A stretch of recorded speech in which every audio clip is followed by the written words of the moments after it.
I guess kind of linking to the first question, like you guys talked about how currently the tech companies are kind of like independent, self-sufficient entities, and that the state might need to create a counter-dependence.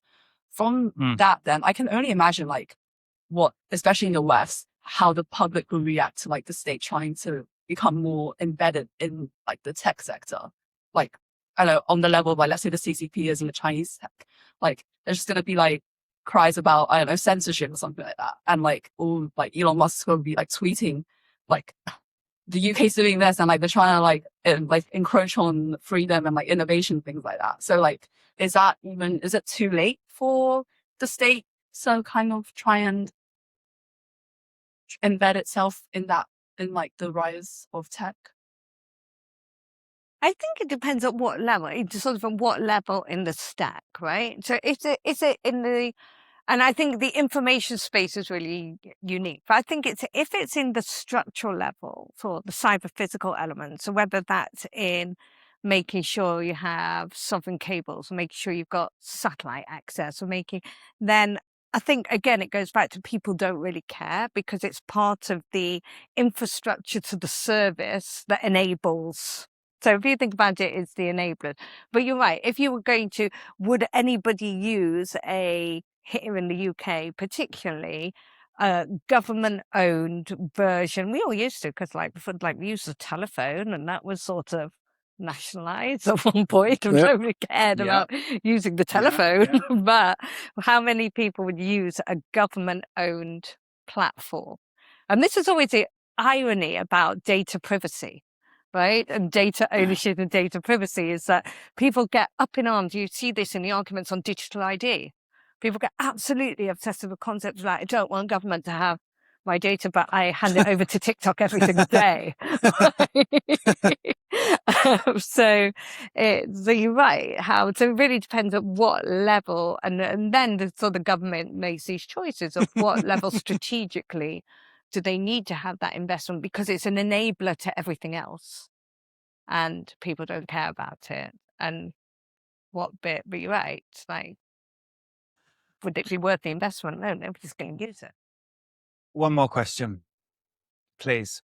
So you just talk about a lot of different sectors in tech, like technology companies and also national government. But I was wondering if there's any other players in the geopoliticals about technology, like international organizations, especially the regional one, like EU and ASEAN.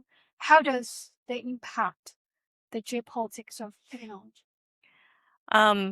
Yeah, and it's really good. I think you touched about it a little bit when saying that there's sort of been this decline in the multilateral system to some extent, except in certain areas. So I think there's still entities within the system that are critical. So they said, like the ITU, still, I mean, we've seen this a lot within the Iran war, the law of the seas, thinking of UNCLOS, thinking the organizations that govern trade, so WTO. So I think we've got entities within the multilateral system that are staying really sound and really solid. And it would be really interesting, I think now is a really interesting time to study which of those are still retaining really strong salience within the decline of other committees or whatever. The EU, we know, is very contested within this space because everybody perceives it as either just trying to regulate, and and then there's that challenge to the countries, are they regulating themselves out of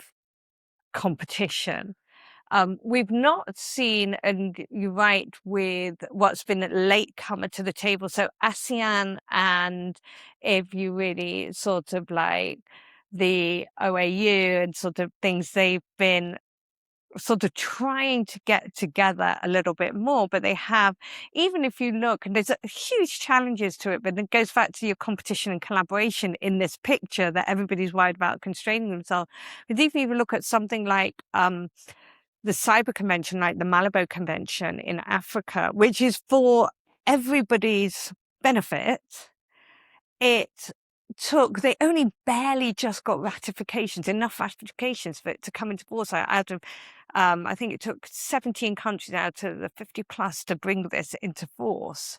And it took 2 or 3 years after the convention was signed to get this ratified. And that's on something quite simple like cybersecurity, just sort of trying to protect ourselves. So it's so even within these multilateral organizations, the regional organizations, this tendency to competition right now is so high that there's a lot of lip service, but there's a lot of fragmentation underneath. And I think that's why, as I say, it's interesting to see which of the organizations, rather than the entire sort of big organization, which of the sub-organizations are retaining strong governance powers within it.